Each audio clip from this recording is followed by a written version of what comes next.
Com 75 anos de idade, eu já vi muita ameaça de guerra, muita guerra, muita guerra. A primeira que me marcou muito, talvez porque eu fosse muito jovem, foi a Guerra do Vietnã. Foi a última guerra onde a gente pôde assisti-la sem exagero, eu te diria quase que ao vivo, porque a imprensa americana pôde cobri-la com liberdade, indo ao local, vendo, assistindo batalhas, aquela mortandade toda que horrorizou o mundo à época. E depois disso, claro, nunca mais nem os americanos, nem os seus aliados, nem os seus adversários deixaram que se assistisse morte, que se assistisse uma guerra tal como ela é. Porque é o que eu já disse aqui uma vez, num outro programa, se a gente assistisse se a gente conhecesse todos os horrores de uma guerra e pudesse acompanhá-las de fato, olha, dificilmente a humanidade suportaria um choque tão grande. Mas, enfim, estamos aí à beira de uma escalada e de um conflito no Oriente Médio que não termina nunca, que se renova de anos e anos, o que se torna permanente em alguns casos. E hoje a novidade foi o Irã bombardear a principal base americana no Catar. No Catar. Há inúmeras bases. Os Estados Unidos têm dezenas de bases no Oriente Médio, mas essa era a maior. Agora, ao que tudo indica pelo noticiário até agora, e a gente pode conferir isso com o nosso entrevistado em base, em breve, é que foi uma espécie de uma reação ou de um ataque, vamos dizer assim, muito contido e quase que eu te diria de mentirinha. Não que não tenha havido o ataque, mas o ataque foi avisado. O Irã teve o cuidado de avisar o Catar: olha, nós vamos bombardear aí, não leva a mal, não. Não toma como algo pessoal. O Irã também avisou, por tudo que o noticiário nesse momento registra, avisou o governo americano: olha, leva a É. mal não, mas a gente tem que fazer alguma coisa, senão pega mal para a gente ser bombardeado por vocês e não reagir.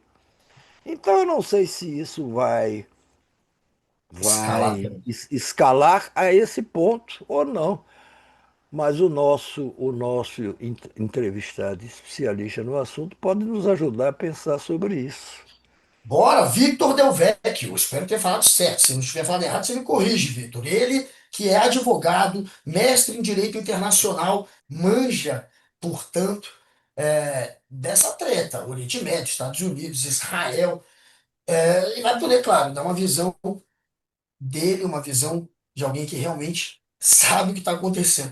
Vai ter terceira guerra mundial ou é exagero esse papo? O Putin já tentou ventilar essa história, Victor. E aí, o que você acha? Pode escalar para valer essa história? Olá, Noblar pai, Noblar filho, o pessoal que nos acompanha. Pois o Irã ele está numa situação bastante complexa, que é de um país que já vem enfrentando muitas dificuldades econômicas, né? Lembrando que o Irã é um país muito sancionado na ordem internacional. Isso traz uma série de dificuldades para ele fazer trocas comerciais, inclusive com o seu petróleo. É um país que vem passando por grandes turbulências internas. Vocês devem lembrar daqueles protestos que ocorreram em função da morte de uma jovem que não quis se submeter aos chamados bons costumes que o regime impõe. E agora ele se vê numa situação em que ele sofreu uma agressão do seu arquirrival e precisa fazer uma resposta para que isso não passe como um sinal de fraqueza, uma incapacidade do regime de fazer frente a essas agressões. E aí, eu acho que é muito importante que a gente também, a partir disso, entenda a dimensão dessa resposta iraniana. A gente está falando muito mais de um regime que quer, a todo custo, uma saída diplomática para essa crise, mas que não pode simplesmente sofrer e levar esse desaforo para casa de graça. Então, eu diria que a gente está muito mais perto de acabar tendo uma saída diplomática do que caminhar para uma escalada do conflito que vem envolvendo outros atores como China, como Rússia, ou um envolvimento mais direto e maior dos Estados O Unidos. Irã. está dando hoje uma resposta, devolvendo, pelo menos em parte, a agressão que sofreu. E o Trump ele tem ameaçado, quem sabe, até tentar trocar o regime iraniano. Se o Trump optar por isso, se ele de fato tentar, de alguma maneira, mudar o regime iraniano, qual é a consequência que isso pode trazer ali para o Oriente Médio, para a guerra? O que que você acha que aconteceria?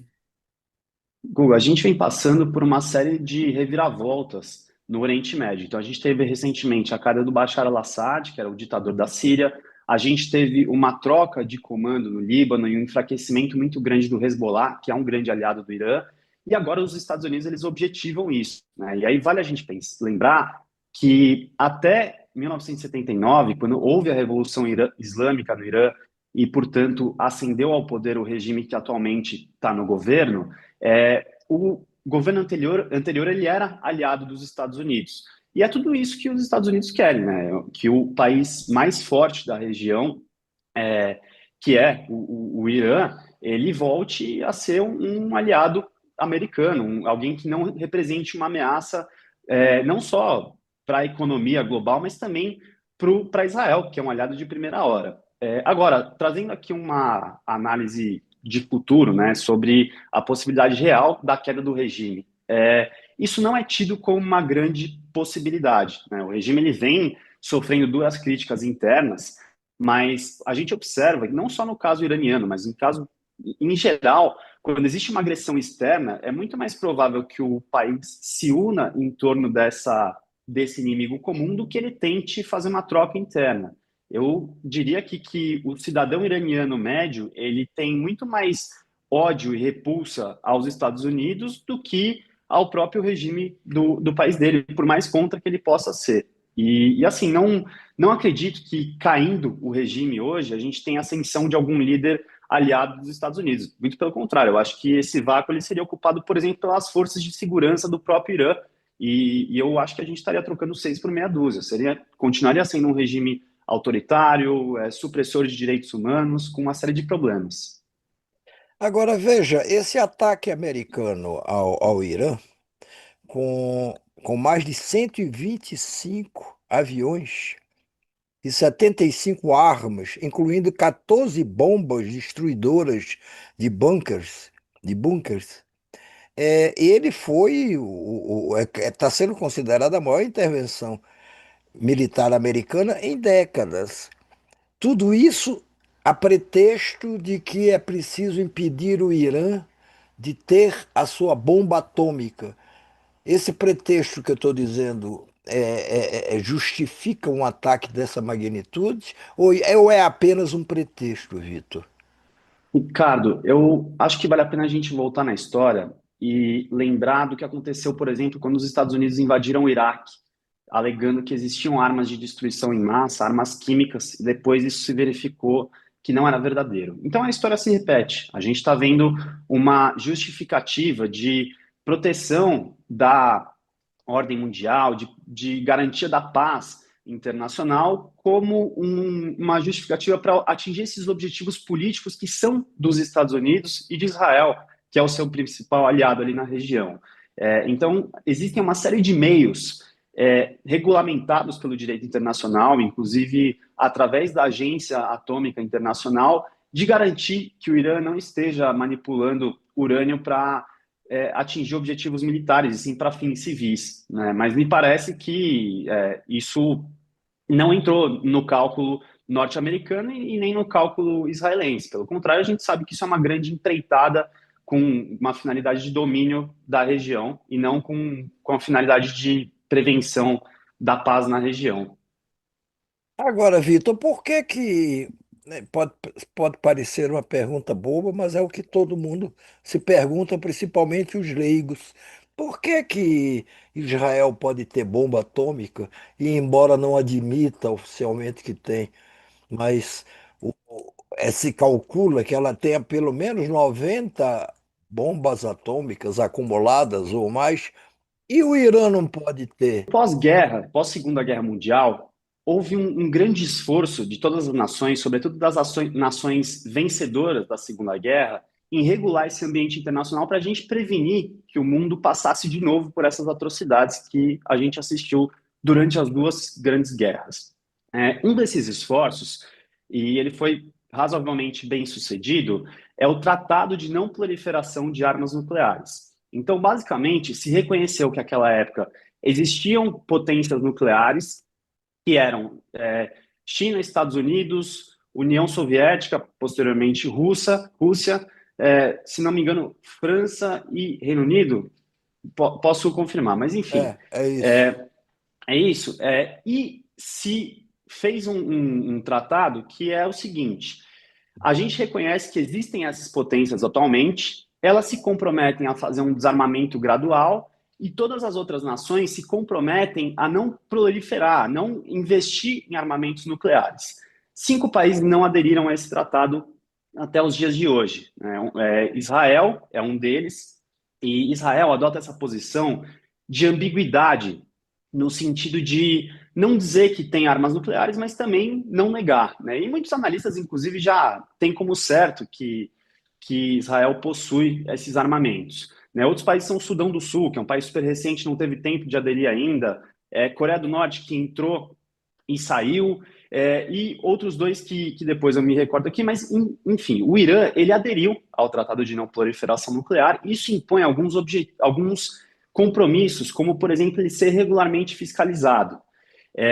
Isso vinha ocorrendo, então tanto é que hoje a gente recebe, toda hora que tem bombardeio, a gente recebe informes da Agência Atômica Internacional dizendo, olha, não teve nenhum vazamento por enquanto, as instalações não teve nenhum acidente que possa causar um desastre ambiental e humanitário em função de acidentes nucleares aqui. Ou seja, esse órgão ele está lá presente, né? Mas também, em função de, em 2020, a administração Trump ter se retirado de um tratado que tinha com o Irã para conter esses esforços nucleares, o Irã também passou a avançar nessa produção e, inclusive, a se desobrigar de algumas dessas fiscalizações, como uma forma de pressionar os Estados Unidos a voltar a ter esse compromisso, né? Então, assim, a gente pode avaliar que o Irã, ele, em parte, cumpre com essas obrigações do Tratado de Não Proliferação Nuclear, mas ele tem deixado de cumprir com algumas, inclusive como uma forma de pressionar os Estados Unidos a voltarem para essa mesa de negociação e, com isso, eles organizarem termos em que, já que o Irã se compromete a não ter armas nucleares, as sanções econômicas, de novo aqui, elas são reduzidas e permitem, assim, portanto, uma maior prosperidade econômica do Irã. Faz sentido pensar que se o Irã chegasse a produzir, a ter um poder nuclear, haveria maior equilíbrio no Oriente Médio e a possibilidade de uma guerra de maiores proporções se tornaria menor ou não? Olha, esse é um raciocínio que ele faz sentido em determinadas lógicas, porque a gente pode ver, por exemplo, Rússia e Estados Unidos, né, que são dois países que Uhum. de forma alguma entram em contato direto dos conflitos, porque eles sabem que isso pode significar uma escalada nuclear que vai resultar na explosão do planeta, né? Então, hoje a gente vê que as armas nucleares, os arsenais, eles funcionam de certa forma também como essa arma de dissuasão de que um país o agrida, né? Então, assim, eu entendo que esse raciocínio poderia fazer sentido. Agora, eu também, enquanto vizinho ou rival iraniano, não ia gostar nada de saber que meu rival está tendo essas armas, né? Inclusive Israel, que tem esse plano de expansão territorial, de minar seus adversários na região. Então, assim, não que isso justifique do ponto de vista das leis internacionais, mas isso nos leva a entender por que Israel entrou nessa empreitada. Dentre vários outros motivos que a gente pode aprofundar aqui, inclusive do próprio premier israelense, Benjamin Netanyahu, querer se perpetuar no poder, ter sempre um Claro. conflito em alta para que ele não seja investigado, para que ele não saia do poder, para que ele consiga se perpetuar no cargo e não ser preso, porque ele enfrenta acusações internas muito graves. O Irã, depois desses ataques, está mais perto ou mais longe de conseguir uma bomba nuclear? Tem gente achando que agora sim eles vão investir nisso, que o urânio enriquecido tinha sido retirado da usina de Fordow e que, portanto, o material que poderia servir para equipar 9 bombas, estaria protegido. Tem já muita gente calculando aí que pode ter um efeito contrário ao desejado por Israel e os Estados Unidos esse ataque. E eles podem avançar nessa intenção de conseguir uma bomba. O que que você acha disso aí? Guga, eu concordo com essa análise. Primeiro de tudo é assim, o Irã, segundo muitos especulam, justamente prevendo esses ataques, ele descomissionou, ele tirou alguns materiais e até cientistas fundamentais a esse desenvolvimento dos alvos, né? E existe uma leitura de que essa recente escalada, não só de agora, mas também o ataque que houve entre Israel e Irã algum tempo atrás, se não me engano, alguns meses atrás aqui, que foi a primeira vez na história que os dois países se atacaram diretamente. Agora, essa ação dos Estados Unidos em atacar diretamente o território iraniano, tudo isso vai ter um efeito de acelerar o programa nuclear iraniano, porque daí eles pensam, bom, é isso, a gente está super ameaçado pelo nosso principal rival, que é vizinho, pela potência que está cobertando ele agora, não só dando armas e dinheiro, mas também atacando diretamente, ou seja, a gente precisa urgentemente de uma arma nuclear para que a gente possa não só se defender, mas também mostrar que a gente pode trazer grandes danos caso venhamos a ser atacados. Então, eu concordo com essa análise. Eu acho que eu, no lugar do Irã, diante dessas agressões, eu correria para ter armas nucleares e dissuadir, portanto, novas agressões. Ô, Vitor, há provas convincentes de que o Irã estava ou está muito próximo de poder dispor de uma ou mais bombas atômicas? Há provas, há evidências disso?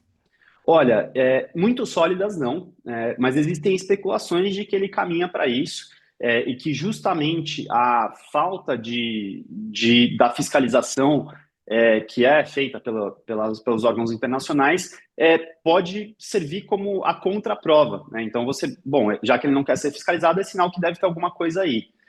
Mas não existe uma comprovação segura de que eles de fato já estavam próximos de ter armas nucleares desenvolvidas.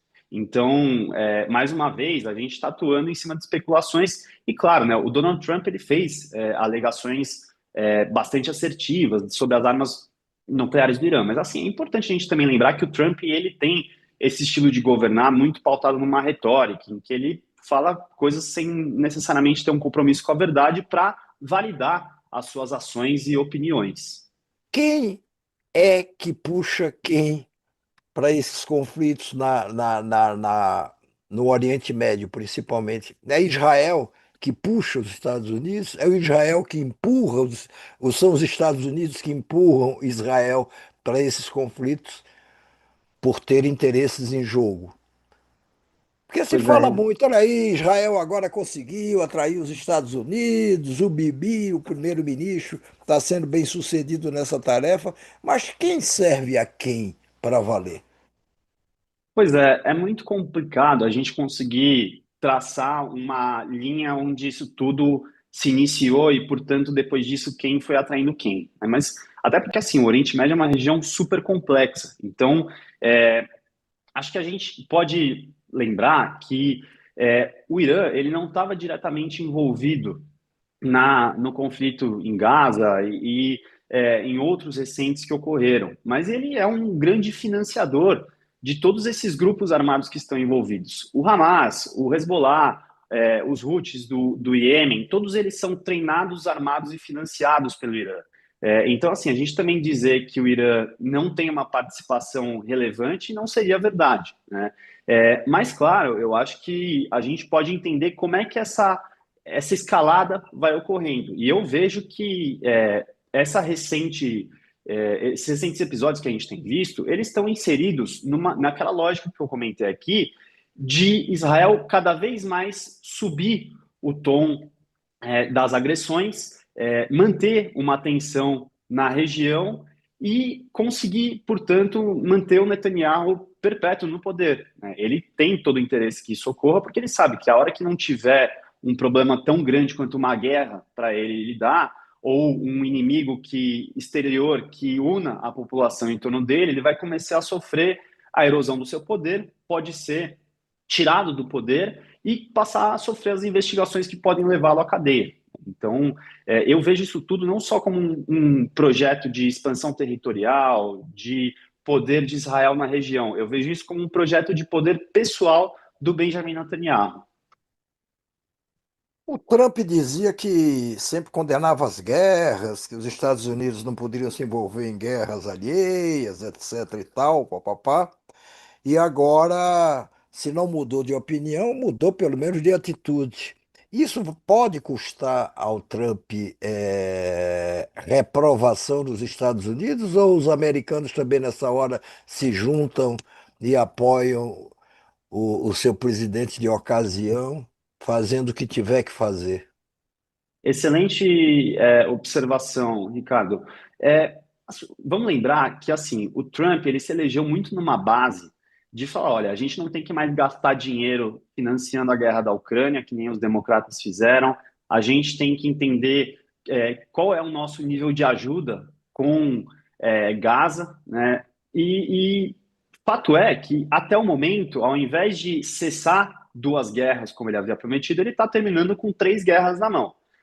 Mas existe também um cálculo que pode ser o seguinte: o Trump fazer um acerto com o Putin de falar, olha, eu vou pacificar o Oriente Médio aqui e tiro o meu time de campo se você fizer isso na Ucrânia também. E aí vale a gente lembrar que o Trump ele já foi mal sucedido nessa tentativa de pacificação da Ucrânia, né? O Putin meio que falou, não, beleza, vamos conversar, eu vejo aí o que eu posso fazer para parar a guerra na Ucrânia, mas até agora o fato é que a Rússia está só ganhando tempo e terreno na Ucrânia, né? Então existe essa análise de que essa escalada no Oriente Médio ela vem a servir como uma moeda de troca para que o Trump tenha um trunfo de pacificar não só o Oriente Médio, mas também a guerra na Ucrânia. Se isso vai dar certo, eu acho que é um ponto para a gente ficar atento. Pode ser que a coisa saia de controle e eles não consigam negociar dessa forma, mas é algo para a gente ficar atento nos próximos capítulos dessas agressões. O Trump vai ter apoio interno, os americanos podem se voltar contra, inclusive os trumpistas, né? Que também, em parte, pelo que eu estou lendo sobre a repercussão entre os trumpistas, tem muita gente ali que não gostou. Você acha que ele pode perder apoio dentro dos Estados Noblar, Unidos? Guga, eu tenho certeza que sim. Inclusive, o Trump ele tem perdido muitos apoios, não só nas questões relacionadas a conflitos, mas em várias medidas que ele vem tomando, né? O Elon Musk, que é um que saiu do governo já fez duras críticas, é um exemplo. Jeff Bezos, e agora ele começa a perder grandes apoios dentro do Partido Republicano. Eu acho que pega muito mal para os Estados Unidos ver o seu dinheiro ser gasto em guerras que não lhe dizem respeito diretamente, né? E o Trump, muito embora os Estados Unidos não tenha entrado em guerra total, né, isso inclusive precisa de uma aprovação do Congresso para ocorrer, eles estão se envolvendo num nível que é bastante perigoso. Então, eu acho que assim existe um cálculo de que ou o Trump consegue um encaminhamento rápido para essa situação, ou ele vai acabar se desgastando, porque eu acredito que o cidadão americano, que inclusive que votou no Trump, ele não quer ver essa promessa de campanha ser descumprida e mais grana ainda do contribuinte sendo investida em conflitos armados mundo afora.